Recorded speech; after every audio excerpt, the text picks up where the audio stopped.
Allez, Valérie, Noémie, on y va. Nouveau clip, la salle de bain.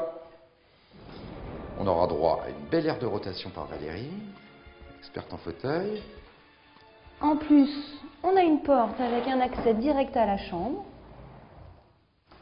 Impeccable. Noémie, tu sais, la salle de bain, c'est la pièce en fait la plus stratégique. Hein, se laver, c'est pas évident du tout. Utiliser des WC, avoir accès à son lavabo, souvent c'est un peu les gênes principales quand on rentre au domicile des gens. Hein, il y a les trois fonctions, là c'est parfait. Douche, lavabo, WC. De l'espace. À savoir également que dans le handicap, les gens vont passer plus de temps que nous, les valides, dans cet endroit. Hein, nous, ça va prendre un petit quart d'heure, la douche, le lavabo et autres. Pour certains handicaps, ça va être long.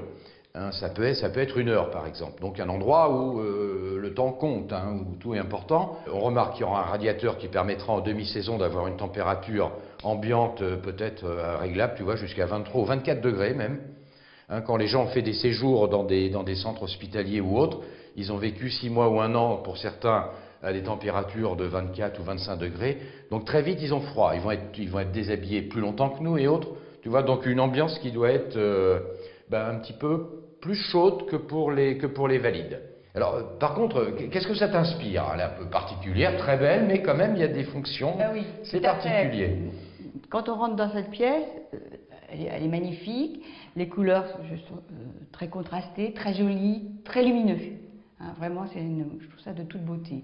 Ce que je vois aussi, ce que je remarque, c'est la taille de cette salle de bain, parce qu'on n'a pas de salle de bain comme ça, hein, donc c'est quand même assez rare. Et puis, au niveau de cette douche, l'immensité de cette douche, le contraste des couleurs qui est un petit peu différente de la salle de bain elle-même, le carrelage à même le sol et non un bac de douche, hein, et puis cette petite mosaïque blanche un petit peu mate, voilà.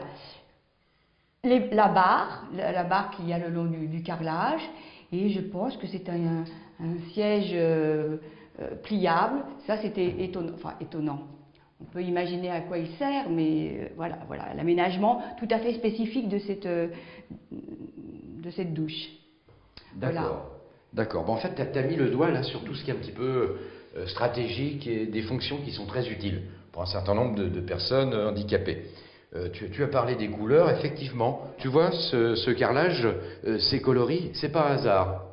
Hein, pour les malvoyants, les gens désorientés, ça peut être une aide au cheminement. Hein, je suis ces pavés de couleurs, ça me guide vers le lavabo, le WC, la douche. Au niveau mural, c'est un peu la même chose. On s'aperçoit que cette frise, elle a un relief. Hein, donc quelqu'un qui sera à son lavabo, elle est aidée par une coloration au niveau du carrelage de sol. Et là aussi, tu vois, tactilement, elle va reconnaître l'endroit où elle est. Hein, ça va l'aider à cheminer. Et puis tu l'as dit, c'est joli, donc ça n'a pas aussi un aspect médicalisé à outrance. Hein, il faut à tout prix, et ce gîte l'a parfaitement réussi, essayer de ne pas rendre trop médical, bloc quelconque, système lourd, tu vois. Ça rappelle aux gens de mauvais souvenirs, c'est pas très beau. Et puis, une famille, c'est aussi, il y a aussi les valides, il y a tout le monde. Et puis de toute façon, tout le monde est à la recherche d'une esthétique, de quelque chose d'agréable.